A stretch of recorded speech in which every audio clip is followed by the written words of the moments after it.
본문을 가지고요. 저는 괜찮지 않은 날에 라는 제목으로 함께 말씀을 나눠보려고 합니다. 오늘 말씀을 우리 함께 시작하면서 이런 질문을 드려보려고 해요. 여러분은 언제 눈물을 흘리셨습니까? 이제 저는 50에 가깝다 보니까 슬픈 영화를 보거나 감동적인 이야기를 듣고 또 이러다 보면 눈물을 흘릴 때가 있어요. 이제 저에게도 여성 호르몬이 막 생겨나는지 막 그런 것 같아요. 네. 근데 이런 거 말고 말로 설명할 수 없는 외로움, 막막함, 그러니까 누구에게도 쉽게 꺼내놓지 못했던 마음 때문에 조용히 눈물을 흘려본 적이 여러분 있으시죠? 없으십니까? 캐나다의 이민자로 살아가는 우리들에게는 아마 그런 눈물의 순간이 좀 있을 거예요. 처음 왔을 때 느꼈던 낯선 환경, 문화, 언어의 벽, 자녀의 문제, 직장의 압박감들, 이런 것 때문에 우리는 남몰래 눈물을 흘렸겠죠. 오늘 12월 7일 저에게는 좀 특별한 날인 게 뭐냐면 제가 이제 밴쿠버에 온 지 만 딱 11년 되는 해였어요. 그래서 제가 이 말씀을 묵상하면서 생각해 보니까 저희가 요맘때 오니까 어때요? 비가 오고 해는 짧고 근데 들어갈 집도 없고 막 이러다 보니까 저희 아내는 오자마자 이제 걱정되니까 통화만 하면 울고 한국 생각하면 울고 계속 며칠을 울었어요. 그리고 한 2달을 지내고 나서 저희 아이는 이제 학교를 보냈는데 유치원을 졸업하고 학교를 왔으니까 이제 영어가 안 되잖아요. 근데 어쨌든 거기다가 던져놓은 거죠. 애를 그냥 확 던져놨는데 첫 번째 날은 잘 몰랐거든요. 근데 둘째 날 애를 딱 던져놓고 멀리서 보고 있는데 저희 아이가 저희를 보면서 울더라고요. 근데 그게 보여주기 싫었는지 아이가 뒤돌아서서 눈물을 훌쩍 딱 보면서 참 둘이 또 울었던 적이 있습니다. 참 캐나다의 그때는 현실이 두려웠고 외로웠기 때문이었겠죠. 저에게도. 그래서 이 감사할 제목이 없으니까 저희 아내가 뭐라고 감사할 제목을 써놨냐면 그때 카톡 프로필에 하늘을 볼 수 있으면 감사라는 프로필에 써놨어요. 감사할 제목이 없으니까. 그러니까 저희 아내가 그런 말을 했더라고요. 입을 벌리면 저를 원망할 것 같았대요. 그래서 많이 남몰래 울었던 것 같겠죠. 그러니까 한국에서는 당연시했던 것들을 전부 여기서는 다시 배워야 하고 익숙함이 사라지면서 마음이 흔들리는 순간이 우리는 찾아와요. 그때 우리는 말없이 이 본문에 나와 있는 강가에 앉아있는 사람들처럼 느껴질 때가 있겠죠. 오늘 이 시편은 낯선 땅 바벨론 강가에서 시온을 기억하며 울던 사람들의 고백이에요. 여러분, 이 고백은 단순한 향수가 아니라 삶의 전체가 뒤틀렸던 상실의 경험이 담겨져 있습니다. 그런데 놀랍게도 바로 그 눈물의 자리에서 그들은 이제 다시 일어설 수 있는 힘을 발견해요. 흔들리고 무너지는 자리와 같았지만 그 자리에서 믿음의 뿌리가 더욱 깊어지는 것을 그들은 경험합니다. 그래서 우리가 오늘 이 시편의 말씀을 통해서 정말 괜찮지 않는 날들 속에 도대체 우리는 어떻게 살아갈 것인가, 무엇이 우리를 다시 세워줄 것인가를 함께 고민하고 나눴으면 좋겠습니다. 오늘 본문의 배경이 되는 때를 보면 이스라엘 BC 586년에는 이런 일이 있었습니다. 유다의 가장 비극적인 해였죠. 그들의 나라가 멸망을 당하고 영혼의 중심지어진 예루살렘은 파괴되고 그리고 당시 수많은 사람들이 쇠사슬에 묶여 바벨론 땅을 강제 이주를 당했어요. 우리가 선택해서 캐나다로 온 것이 아니라 강제로 이주를 당한 겁니다. 여정 자체가 절망이죠. 물론 도착한 곳이 더 좋은 곳일 수도 있겠죠. 그러나 그들에게는 낯선 땅이었고 낯선 강가일 뿐입니다. 그래서 오늘 본문 1절에서 그들의 처한 상황을 이렇게 말씀해주고 있지요. 1절입니다. 같이 읽어보죠. 시작. 우리가 바빌론의 강병 곳곳에 앉아서 시온을 생각하면서 울었다. 네, 바벨론 강변에서 울었대요. 여러분, 강가는 그냥 위치가 아니에요. 강가는 자신의 정체성이 파괴되는 자리였습니다. 그들이 믿었던 하나님과의 관계, 성전 중심의 삶, 이 모든 것이 무너지는 상실의 자리였어요. 예배할 곳이 없었기에 울 곳이 없으니까 그 강변을 찾았던 겁니다.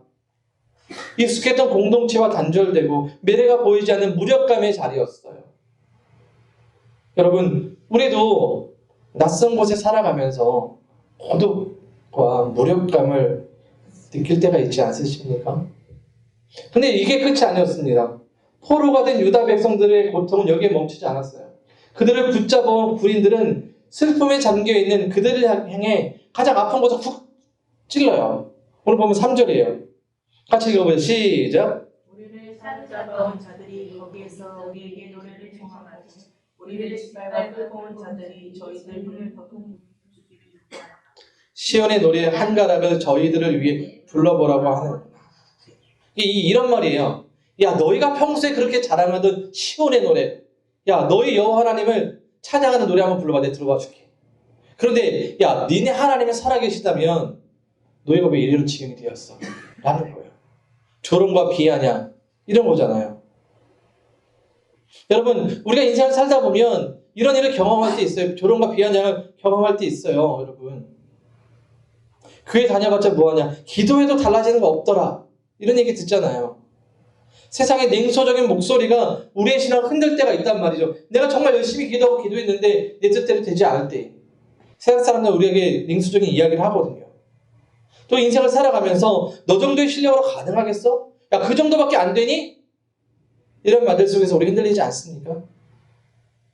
여러분, 이런 상실과 조롱, 이렇게 괜찮지 않은 시간들 속에서 우리는 어떻게 하면 다시 일어설 수 있을까요? 오늘 시편에서는 세 가지로 이야기해주고 있습니다. 첫 번째는 이거예요. 기억이라는 겁니다, 여러분. 시온을 기억하면 그들은 정체성을 붙들었어요. 여러분, 유다 백성은 예루살렘에서 떠나서 바벨론 포로 생활을 해야 했습니다. 그러나 포로 생활하면서도 중요한 것을 놓치지 않았어요. 바로 시온을 기억하는 겁니다. 시온을 기억하는 것은 고향을 기억하는 그런 홈식이 아니에요. 시온은 하나님께서 이스라엘 백성과 언약을 맺으시고 그분의 임재를 두시고 상징해요. 근데 시온은 사실 예루살렘 성전을 얘기하거든요. 그래서 그 성전 안에서 하나님께서 말씀하셨던 그 은혜들, 아, 우리가 하나님과 언약을 맺었지, 우리는 하나님의 백성이지, 나는 여전히 하나님의 백성이야 라는 것을 기억하는 겁니다. 그래서 유다 백성은 이렇게 노래했던 거예요. 1절에서 우리가 바벨론의 강변 곳곳에 앉아서 시온을 생각하며 울었다는 거예요.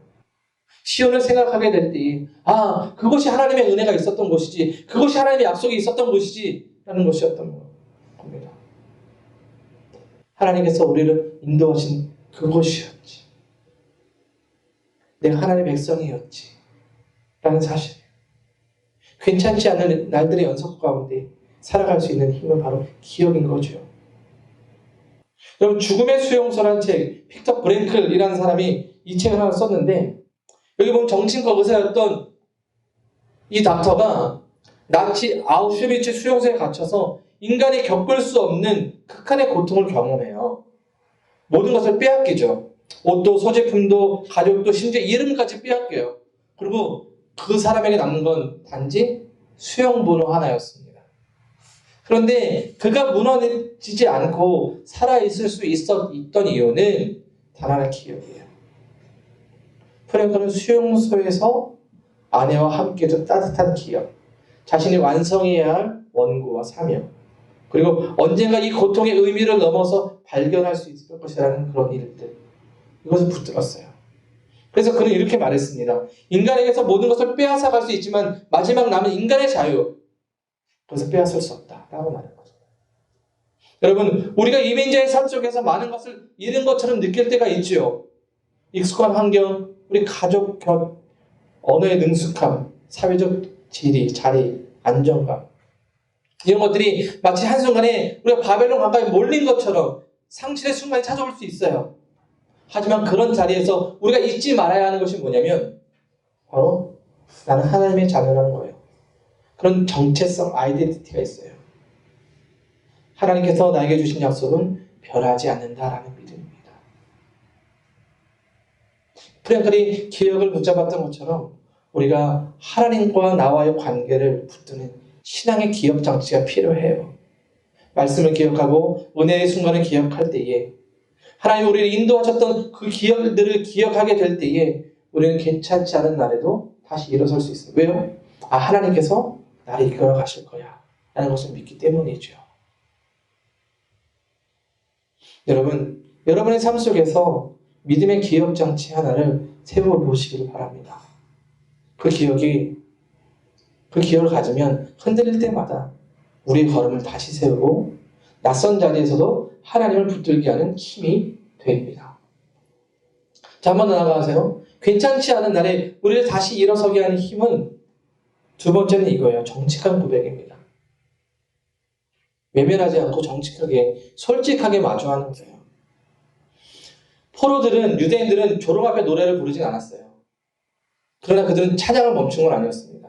그들은 마음을 숨기지도 않았고 가짜 웃음도 감추지 않았습니다. 오히려 가장 솔직하게 있는 그대로 하나님께 자신들의 마음을 올리죠. 4절 보면 우리가 어찌 이방 땅에서 노래를 부를 수 있으랴 이렇게 얘기해요. 그들이 부르짖은 노래를 할 수 없다는 얘기겠죠. 그런데 이 말에는 숨길 수 없는 슬픔과 상실감이 담겨져 있습니다. 가족을 잃고 고향을 빼앗기고 미래가 막막한 자리에 억지로 웃거나 기쁨의 찬양을 할 수 없는 현실이었죠. 그러면서 더 나아가서 5절과 6절을 보면 이렇게 되어 있어요. 같이 읽어봅니다. 시작. 내 오늘 순간 너는 말하는 것이라 내가 너를 기억하지 않는다면 내가 내 시간을 내가 가슴과 내야 너는 내 뒷천장에 붙어 버려라. 이렇게 말씀하고 있어요. 이건 차라리 내가 노래하는 재주를 잃어버리거나 말을 못하는 고통을 당할지언정 고난 때문에 하나님을 배반하지 않겠다는 거예요. 그들이 원하는 대로 해주지 않는다는 거죠. 하나님의 한 정직한 결단이었습니다.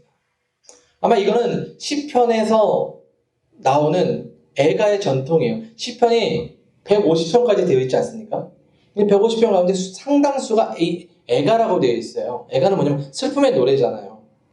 슬픔의 노래는 솔직한 탄식과 원망으로 가득 차 있어요.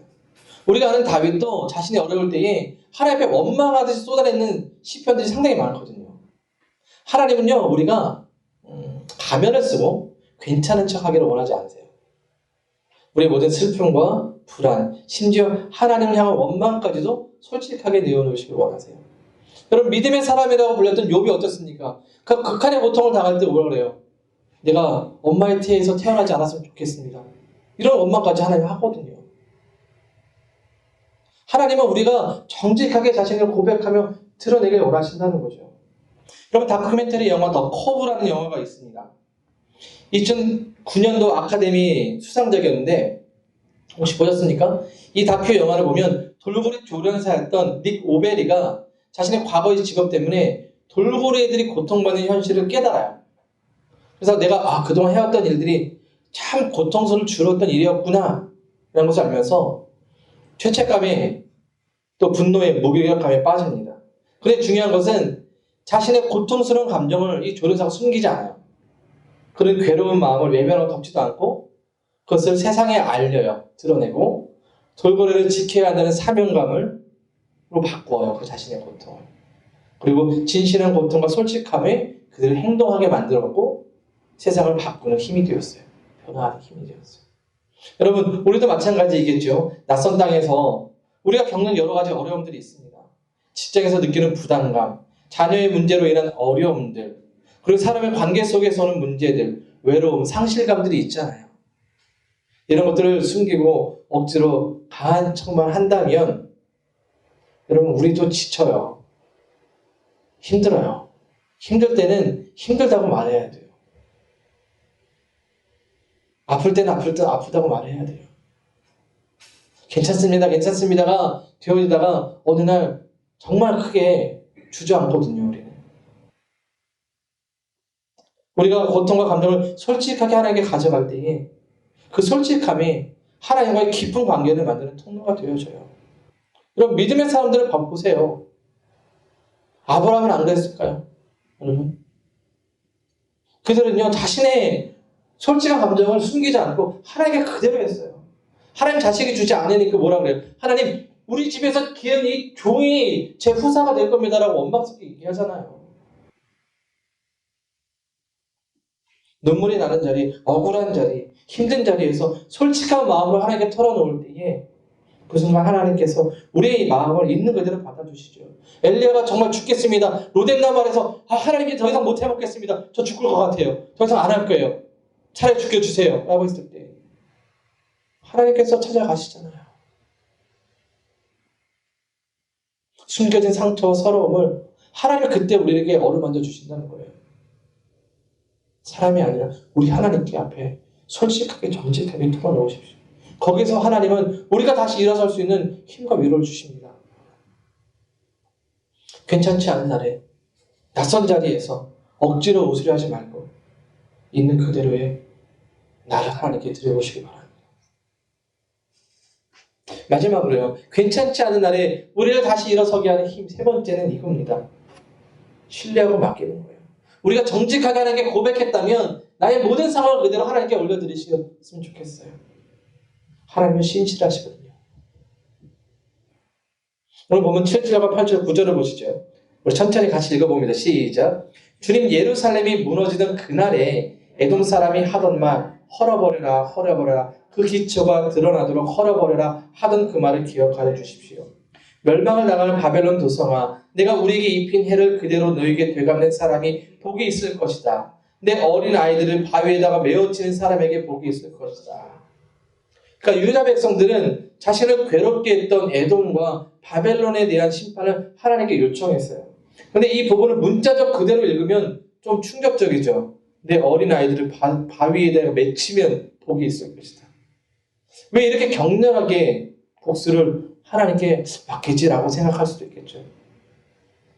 근데 여기서 중요한 점은 단순한 폭력적인 복수심이 아니라는 거예요. 유다 백성은 지금 사실 스스로 원수를 갚을 힘이 없잖아요. 상황을 바꿀 능력도 없다는 것을 알아요. 자신의 한계를 알고 깨달았습니다. 그래서 모든 불의와 부당함을 공의로우신 하나님께 맡기기로 결단한 거예요.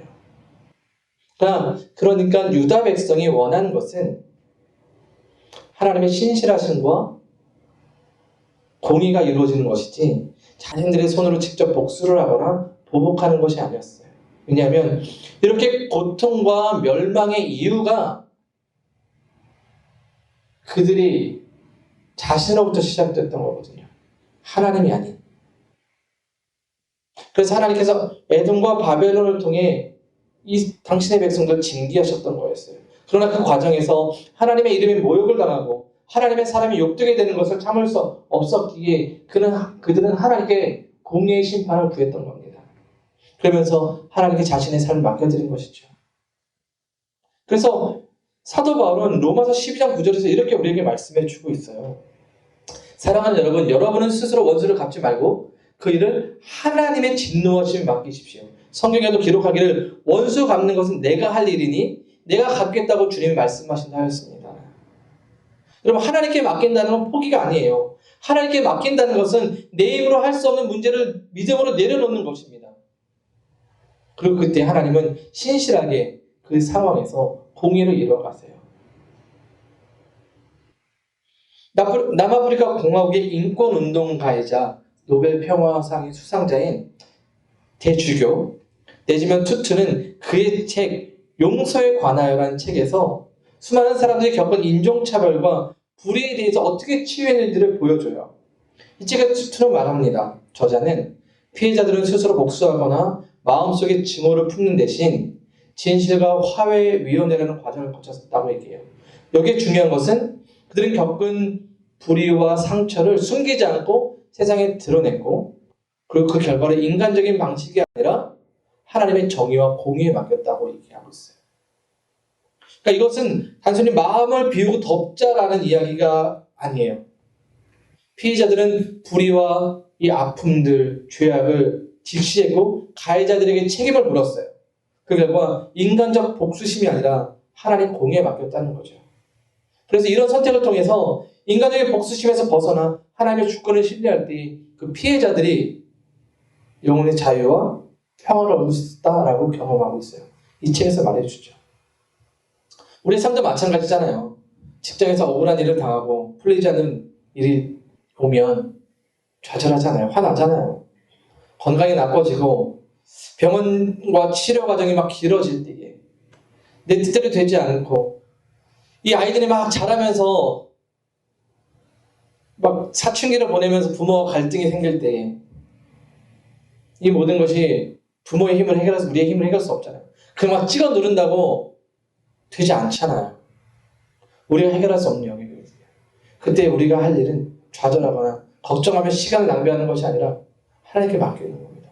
이 아이를 맡기는 거예요. 이 상황을 하나님께 맡겨드리는 겁니다.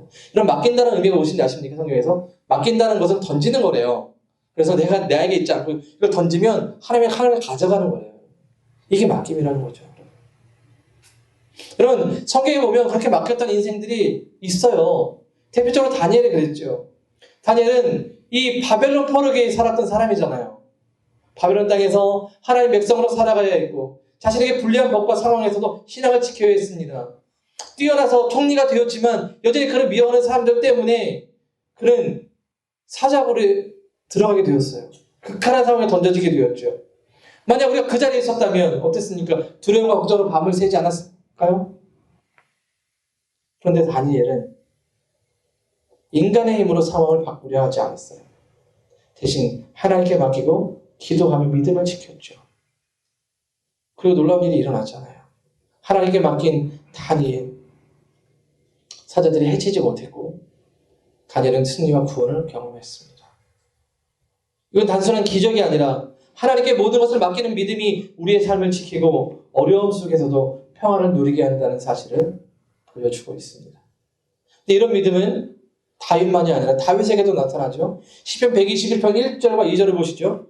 자, 같이 읽어봅니다. 시작. 내가 눈을 들어 산을 본다. 내 도움이 어디에서?